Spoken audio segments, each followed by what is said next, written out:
ভারত আশ্রম বার্তাতে সবাইকে স্বাগতম। আজকে শুরু হচ্ছে আমাদের তৃতীয় এপিসোড। পিছনের এপিসোডগুলো আপনারা দেখেছেন, সবাই আশা করি খুবই আনন্দিত হয়েছেন এবং আমাদেরকে অনেকে সাজেশন দিয়েছেন। এভাবেই আপনারা সঙ্গে থাকুন, আমাদের এটা উপকারী হয়, ভালোই হয়। শুরু করছি আজকে আমাদের বহুত চর্চিত, বহুত অপেক্ষিত, বহুত উপেক্ষিত এই ধরনের একটা টপিক, যেটাকে নিয়ে আমরা আলোচনা করতে যাচ্ছি। সেটা হলো বাংলায় মন্দির কেন্দ্রিক যে উন্নয়ন বা সভ্যতা, এটা বহু বছর ধরে, বিশেষ করে বাংলায় বলা যায় একটা সনাতনীর মাতৃ কেন্দ্রবিন্দু, বা যেটাকে আমরা বলি মাতৃভক্তির একটা মূল পীঠস্থান।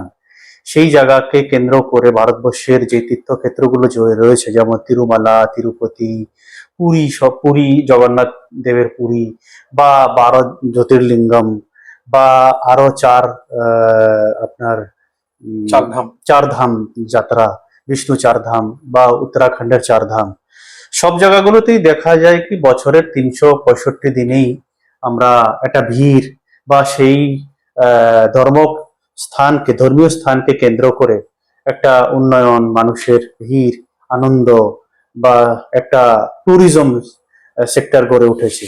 কিন্তু বাংলায় বিশেষ করে দেখা যাচ্ছে এটা হয়নি। আমাদের বাংলায় সব থেকে আরেকটা মূল বিষয় হচ্ছে গঙ্গাসাগর। কথায় আছে যে সব তীর্থ বারবার, গঙ্গাসাগর একবার। কিন্তু এটাও আমরা এই দুর্গম কেন, বা গঙ্গাসাগরটা একবারই বা কেন, এটার বিষয়ে আমাদের আলোকপাত করবেন মিস্টার দীক্ষিত। বিষয়গুলোতে নিয়ে চলুন আমরা আলোচনা করি, বলুন। নমস্কার। তাহলে দেবাশিস, তুমি যে প্রশ্নটা তুললে, যে এই প্রবাদ আমাদের পশ্চিমবঙ্গে আছে, শুধু পশ্চিমবঙ্গে না, সারা ভারতবর্ষে আছে। আর যুগে যুগে থেকে এই প্রবাদটা আছে, সব তীর্থ বারবার, গঙ্গাসাগর একবার। এটাতে দুটো কারণ আছে।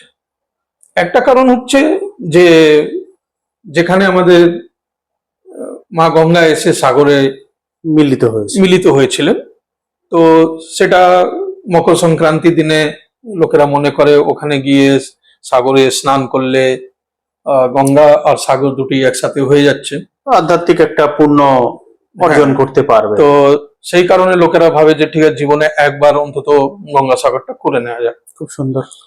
দ্বিতীয় কথা হলো, যখন এই কথা আমরা বলি সব তীর্থ বারবার, গঙ্গাসাগর একবার, তো যুগে যুগে থেকে কারণটা হচ্ছে যে রাস্তাটা এতটাই দুর্গম ছিল, এতটাই দূরে ছিল। তারপরে আগেকার যুগে অনেক পশু, বাঘ, সাপ, সর্প এইসব ছিল, তো লোকেরা তারপরে বৃষ্টি জল, আর আমাদের ওই 24 পরগনায় যেটাকে বলি আমরা, মানে কি ভোয়াল নদী আছে সুন্দরবন, সুন্দরবনে ভোয়াল নদী আছে, তারপরে মুড়িগঙ্গা নদী আছে, অনেকগুলো, হ্যাঁ, জোয়ার ভাটা আছে। তো সেই জায়গায় যাওয়াটা অনেকটাই কঠিন হয়ে যেত। ফেরি সার্ভিস আছে, মানে ব্রিজের অভাব, মানে এক কথায় ব্রিজ ওখানে কোন সরকারি সেটা করেনি, বা গঙ্গাসাগর থিঙ্কার যারা এটাকে নিয়ে ডেভেলপ করতে পারতো তারা এটা নিয়ে করেননি। রাইট। তো এবার ব্যাপারটা হচ্ছে, যেহেতু এতটাই দুর্গম ছিল, এতটাই কঠিন ছিল, যে লোকেরা ভাবতো যে ঠিক আছে একবার করলেই হয়ে গেল। কিন্তু আমার মনে হয় যে যদি গঙ্গাসাগর এলাকাটাকে, যে পুরো রাস্তাটাকে, আর ওখানে 2-3টে পয়েন্ট আছে, 2-3টে জায়গা আছে, এই জায়গাগুলোকে যদি উন্নয়ন করা হয়, তাহলে আমার মনে হয় অনেকটাই ভালো হবে। আচ্ছা, তাহলে এবার আমার নেক্সট প্রশ্ন হচ্ছে, এটা বছরের বিশেষ কেন দিনগুলোতে 3টে দিনই বা কেন? সারা বছরকে কেন্দ্র করে তো এটাতে একটা সাধারণ ওখানকার লোকাল মানুষ থেকে শুরু করে, হোটেল ইন্ডাস্ট্রি থেকে শুরু করে, আরো আরো একে কেন্দ্র করে জীবন জীবিকা, সবাই এটার কিছু না কিছু উপকৃত হতো। আমরা আপামর বাংলার একটা ট্যুরিজম হতো, সে যেই দৃষ্টিকোণ থেকেই নিক না কেন। সেখানে আমরা আজকে এই সরকার আসার পরে আন্তর্জাতিক যোগা দিবস উদযাপিত হয় সারা বিশ্বব্যাপী, সেটাও হতে পারতো। প্লাস আধ্যাত্মিক কেন্দ্রবিন্দু তো রয়েছেই, প্লাস এটাকে কেন্দ্র করে সারা বাংলায় যে 3টে করিডোর, আমরা এর আগে আলোচনায় রেখেছিলাম কিছুটা, যে নবদ্বীপ কেন্দ্র রয়েছে বা ট্রাইঅ্যাঙ্গেল, যেটা আপনি আরো ভালো বলেন, সেটা যদি একটু আলোচনা করতেন। দেখুন, দীঘা আপনি যদি, রয়েছে, হ্যাঁ, সুন্দরবন রয়েছে। অবশ্যই। আপনাকে একটা কথা বলি, যেহেতু আমরাও ট্যুরিজম ইন্ডাস্ট্রি থেকে আছি, রাইট। যখন ট্যুরিজম সার্কিট বলে কোনো জায়গাটাকে ডেভেলপ করা হয়, সেই জায়গায় আপনি দেখবেন যে যতটা ইনকাম ওই জায়গা থেকে হয়, সেটা সব বড় বড় হোটেলদের হাতে কাছে লাভটা চলে যায়। রাইট। ঠিক আছে। তারপরে বড় বড় ট্রাভেল এজেন্সি হলো, বড় বড় বাস মালিক হলো, গাড়ি মালিক হলো, তারা বেশিরভাগ লাভ করে। কিন্তু যখন ধার্মিক পর্যটন হয় বা অযোধ্যা হলো, ধার্মিক সমায়ত হয়, তখন কি হয়, টাকাটা, অর্থটা ডাইরেক্টলি সেখানকার লোকাল বাসিন্দাদের হাতে চলে যায়। যে আপনার উদাহরণ দেব, যে মনে করুন ঠিক আছে আমি গঙ্গাসাগর যাচ্ছি, তো অনেক নৌকা চালক আছে যারা লোকাল, অনেক বাহন চালক আছে যারা লোকাল, টোটো, অটো বা এই ধরনের ছোট হোটেল ছোট আছে, ফল বিক্রেতা আছে, দুধ বিক্রেতা আছে, মৎস্যজীবী সম্প্রদায় আছে যারা ইনভলভ রয়েছে তারা আছে। তো টাকাটা ডাইরেক্টলি তাদের হাতে যায়। যারা ছোট ছোট দোকান লাগিয়ে বিভিন্ন মেলাতে, যেমন হস্তশিল্প, বাংলার যে ক্ষুদ্র হস্তশিল্প, কৃষ্ণনগরের মৃৎশিল্প, হ্যাঁ, তো এগুলো এখানে ডেভেলপ করা যেত। ঠিকই বলছো, এইগুলোকে ডেভেলপ করলেই যে লোকাল যারা থাকছে, যারা লোকাল বাসিন্দা আছে, তাদের উন্নয়ন হবে।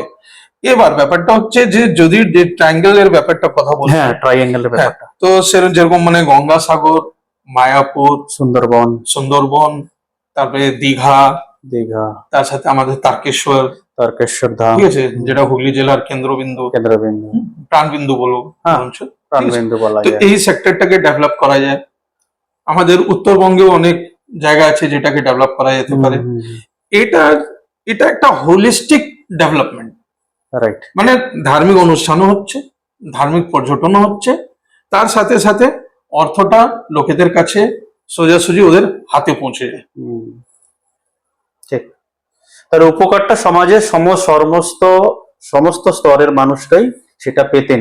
এবার আমার মূল প্রশ্ন, বা ভাবতে অবাক লাগে, বাংলার যারা থিঙ্কার বা রূপকার, বা যারা এটাকে নিয়ে, বিশেষ করে সরকার, বিগত দিনে কংগ্রেস সরকার বা বামপন সরকার বা তৃণমূল সরকার, এই ধরনের যারা সরকাররা পর করেছেন, বা আমাদের আলোচনার কেন্দ্রবিন্দু এই সরকারকেও দৃষ্টিগোচরে আনা, তারা কি এটা ভাবতে পারেনি আগের সরকাররা, না এটা কি ভুল ছিল, না এটা একটা অভ্যাস, না এটা হয়ে ওঠেনি? যদি সেই বিষয়ে একটু বলতেন। ইচ্ছা শক্তির অভাব বলতে পারি, যে আমার ইচ্ছা নেই, আমি এটা করব না। তো যদি কেউ ভেবে নেয় যে আমি এটা করব না, তাকে তো আপনি জোর করে করাতে পারবেন না। সেই এমন তো নয় যে ভারতবর্ষে বড় বড় দুর্গম জায়গায় ব্রিজ করা হয়নি। রাইট। কিছুদিন আগে অটল টানেলটা হলো, সোনভদ্র নদীর উপরে এত বড় ব্রিজ হয়েছে। আসামে ব্রিজ হচ্ছে, অন্যান্য জায়গায় ব্রিজ হচ্ছে, পাহাড়ে সবে। তো এমন নেই যে আমাদের কাছে সেই ইনফ্রাস্ট্রাকচার বিল্ড আপ করার মতন ক্ষমতা নেই আমাদের কাছে, এমন না। কিন্তু যদি আমার ইচ্ছা শক্তি না হয়, তাহলে তো কেউ করাতে পারবে না। আমাদের অনুরোধ থাকবে এই সরকারের কাছে, আমাদের অ্যাডমিনিস্ট্রেটরদের কাছে, যে এর উপরে একটু যদি নজরটা দেন। বাংলায় গঙ্গাসাগরকে কেন্দ্র করে যদি একটা, দেখুন 3 দিনের জন্য, মকর সংক্রান্তির সময় 3 দিনের জন্য প্রায় 60 থেকে 80 লাখ মানুষ আসে, ঠিক আছে, 3 দিনের জন্য। বাকি 362 দিন, সেই 362 দিন মিলিয়েও যদি 80 লাখ মানুষ আসতে পারে, তাহলে লাভটা হবে কাদের? টোটাল আপামর বঙ্গবাসীর। শুধু বঙ্গবাসীর না, হ্যাঁ সে তো বটে, যেখান থেকে আসছে সেখানকার তো ইনফ্রাস্ট্রাকচার ইউজ করছে, আমাদের রাজ্যে আসছে, আমাদের রাজ্যেরও ইনফ্রাস্ট্রাকচারটা ইউজ করছে, তার জন্য তো খরচা করছে। সেই খরচটি তো অর্থ হলো যেটা লোকাল বাসিন্দাদের কাছে যাবে, রাইট। হ্যাঁ, সবাই উপকৃত হবে। তো এই উপকৃত করতে গিয়ে, এই উপকার করতে গিয়ে কেন সরকার এতক্ষণ ভাবেনি, এটা আমার মাথায় ঢোকে না ভাই। এটাই আমরা বুঝতে পারিনি। আমরা এই আলোচনায় এটাই আলোকপাত করার মূল উদ্দেশ্য হচ্ছে সরকার এটাকে নজরে আনুক এবং এটাকে নিয়ে বড় কিছু একটা ভাবনা ভাবুক, একটা করিডর হোক প্লাস। আমি আপনাকে কিছু উদাহরণ দেব। বলুন। যেরকম আপনি যদি আন্ধ্রতে যান, হ্যাঁ, তিরুমালা তিরুপতি তিরুপতি বালাজি, তিরুপতি বালাজি। তিরুপতি বালাজিতে কতটা চাঁদা সারা বছরে জমা হয়? রাইট। ঠিক আছে, যে চাঁদা জমা হচ্ছে, ট্রাস্টের কাছে যাচ্ছে, তারা তাদের হিসাবে ওটাকে খরচ করছে। কিন্তু ওখানে যেতে গিয়ে যে আমি বাস ইউজ করছি, যে আমি অটো, টোটো, গাড়ি, ছোট হোটেল, খাবারের হোটেল, হুম হুম হুম, তারপর ওখানকার হস্তশিল্প, হুম, কিছু না কিছু তো আমি পারচেজ করবো, হুম, কিছু না কিছু তো আমি খরচা করবো। খরচা সেটা ওখানে করবো, অবশ্যই করেও মানুষ। আপনি যদি মহারাষ্ট্রে যান, শিরডি আছে, হ্যাঁ, ভীমাশঙ্কর আছে, ভীমাশঙ্কর আছে, গণেশ্বর আছে, কৃষ্ণেশ্বর আছে, আরো অনেক ত্রয়ম্বকেশ্বর, জায়গাগুলো হ্যাঁ। আছে। আপনি যদি উত্তর ভারতের দিকে যান, হুম, মাতা বৈষ্ণো দেবী আছেন, হুম, গোল্ডেন টেম্পল আছে। হুম, এবার দেখুন, যারা বৈষ্ণো দেবী যাচ্ছে তারা ভাবছে চলো গোল্ডেন টেম্পলটাও ঘুরে ঘুরে আসি। আসি, দিল্লি আসলে ওটাকে কেন্দ্রবিন্দু করে ওটাও যায়। দিল্লিতেও চলে আসে। হ্যাঁ, এবার দেখুন, নতুন করে হয়েছে আমাদের উত্তরপ্রদেশে, অযোধ্যা। অযোধ্যা হয়েছে, হুম, কাশী করিডোর আছে, কাশী করিডোর হয়েছে, তার সাথে মথুরা বৃন্দাবন মথুরা আছে। বৃন্দাবন আছে, ট্রাইঙ্গেল। ঠিক আছে, আপনি যদি অন্তর্রাষ্ট্রীয় জায়গাগুলো দেখেন, হুম, ভ্যাটিকান সিটি আছে ভ্যাটিকান সিটি, রাইট, হ্যাঁ। রোমে, রোম, তারপরে হোলি ল্যান্ড আছে জেরুসালামে, মক্কা, মক্কা মদিনা আছে। মক্কা মদিনা আছে। হাজ করছে লোকেরা একবার বছরে, হুম, কিন্তু উমরা করতে তো সারা বছর যাচ্ছে। সারা বছর যাচ্ছে।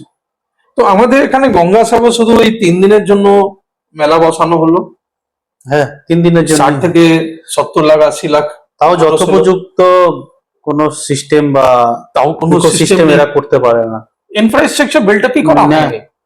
একদমই জিরো। ইনফ্রাস্ট্রাকচার বিল্ড করলে ওখানে ছোট ছোট হাসপাতাল, হুম, তারপরে ছোট হোটেল থাকার জন্য, হুম, এটা গভর্নমেন্টকে একটা ইনিশিয়েটিভ নিতে হবে। Initiative গভর্নমেন্টকে নিতে একটু হবে। প্রোঅ্যাক্টিভ হতে হয়। গভর্নমেন্ট প্রোঅ্যাক্টিভ হলে লোকেরা তার সাথে জড়িয়ে যায় আর ব্যাপারটা এগিয়ে থাকতে পারে। কিন্তু যদি কেউ ইনিশিয়েটিভই না নেয়, তাহলে তো কিছু করার। আপনি যদি লক্ষ্য করবেন, হুম, আপনি দেখবেন যে এই জোয়ার ভাটার কারণে গত 100 বছরে কয়েকবার কপিল মুনি আশ্রমটাকে নতুন করে মেন ভূখণ্ডের দিকে এনে নির্মাণ করা হয়েছে। হ্যাঁ। ঠিক আছে, হুম। তো যখন বারবার ওটা নির্মাণ করতেই হচ্ছে, তো এমন একটা জায়গায় কপিল মুনির আশ্রমটা নির্মাণ করে দেওয়া হোক যে বারবার এটা না করতে হয়, 1 নম্বর। 2 নম্বর হলো যে, যেরকম আপনি যদি হরিদ্বার যাবেন, আপনি দেখেন গঙ্গা আরতি হয়। হুম, ঠিক আছে, হুম। আপনি কাশিতেও যাবেন, এখানে দেখেন যে ওখানে গঙ্গা আরতি হচ্ছে, প্লাস অনেকগুলো ফেরি চলছে ওই ফেরি গঙ্গার চলছে, মধ্যে। যে হ্যাঁ, নৌকা ভ্রমণ বা ঠিক আছে? নৌকা বিলাস অনেক করে অনেক একটা লোকেরা ওই মানে নৌকা থেকে গঙ্গা আরতি দর্শন করছে। দর্শন করছে। ঠিক আছে, তো সেরকমই একটা তো আমাদের গঙ্গাসাগরেও করা যেতে পারে। আর ঠিক আছে, রোজ এখন করাটা সম্ভব যদি না হয়, তাহলে মাসে অনেকটাই আমাদের পুণ্যতিথিগুলো থাকে, হুম, যেমন একাদশী হলো, পূর্ণমাসী হলো, হুম। আর যেমন আমরা বলি মানে 12 মাসে 13 পার্বণ। বাঙালি 12 মাসে 13 পার্বণ। তো প্রত্যেক মাসে কোনো না কোনো একটা তো পর্ব উৎসব আছে। থাকেই, right? আর আমাদের পর্বে, আমাদের পুজো অর্চাতে গঙ্গা জলের যা স্থান আছে, সেই স্থান অন্য কোনো জিনিসের নেই। না, এর বিকল্প কিছুই নেই। তার বিকল্প কিছুই নেই। তো এমন কিছু একটা অ্যাট্রাকটিভ, একটা আকর্ষণীয় যদি করতে পারা যোগা। যায়, অবশ্যই যোগা সেন্টার ওখানে করা যায়। ঠিক আছে, তো এমন কিছু আকর্ষণীয় যদি করা যায়, তো যারা কলকাতায় থাকছে, আসানসোলে থাকছে, দুর্গাপুরে থাকছে, মুর্শিদাবাদে থাকছে, মালদায় থাকছে, উত্তরবঙ্গে থাকছে, হুম, তার হুম। পুরো রাজ্য থেকেই তো লোকেরা এই জিনিসটা দেখতে আসে। সেই জন্য তো আমি বলেছিলাম ওয়ার্ল্ড ক্লাস যদি কিছু বানায়। আমার কাছে সময় হচ্ছে না যে আমি কাশী গিয়ে আমি গঙ্গা আরতি দেখতে পারবো, হুম, বা আমার কাছে সে অনেক লোক আছে তার কাছে সেই অর্থ হচ্ছে না যে তারা গিয়ে হরিদ্বারে গঙ্গা আরতি দেখবে। কিন্তু তাদের কাছে এতটা অর্থ অবশ্যই আছে আছে। যে তারা এসে গঙ্গাসাগরে অবশ্যই আরতিটা দেখতে পারবে। আরতিটা দেখতে পারবে। তো এই ধরনের জিনিসগুলো, অনেক ইন্টারেক্টিভ জিনিসগুলো, অনেক আকর্ষণীয় জিনিসগুলো সরকারকে করার জন্য আমাদের অনুরোধ থাকবে। করলে খুবই ভালো, সবার ভালো, সরকারের ভালো, লোকেদের ভালো। আর এখানে ব্রিজটাই মেন।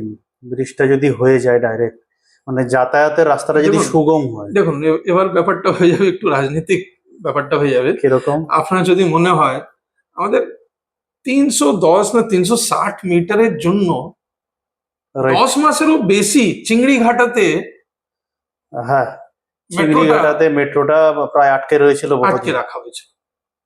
ওই জায়গায় আপনি কি বলবেন? যেমন আমি আগেও আপনার বললাম ইচ্ছা শক্তির অভাব। ইচ্ছা শক্তির আমার অভাব। ইচ্ছা নেই, যখন ইচ্ছা নেই তো আপনার পাটা অঙ্গদের পায়ের মতন হয়ে যাবে, কেউ নড়াতে পারবে না দাদা। হুম, আপনার ইচ্ছা থাকলেই জিনিসটা হবে। এই সেই তো। সরকারের কাছে অনুরোধ থাকবে যে ইচ্ছা এটাকে শক্তিটা নিয়ে আপনারা কিছু একটা ভাবুন, আপনাদের ইচ্ছা শক্তি যেন বিকাশ হয়, ভগবান এবং আপনাদেরকে কপিল মুনির আশীর্বাদ লাগুক, এবং আমাদের কাছে সেই উপহারটা দিন আপামর বাঙালি তথা ভারতবর্ষের লোকের কাছে, যে গঙ্গাসাগর যেন পুনরুজ্জীবিত হয়, গঙ্গাসাগরকে কেন্দ্র করে বছরে 365 দিনই 365 পর্যটন দিন হোক। যেন একটা পর্যটন গড়ে ওঠে, এই আমরা কামনা করছি। আমাদের ভারতবর্ষ বার্তা এই কামনাই করে। নমস্কার। নমস্কার।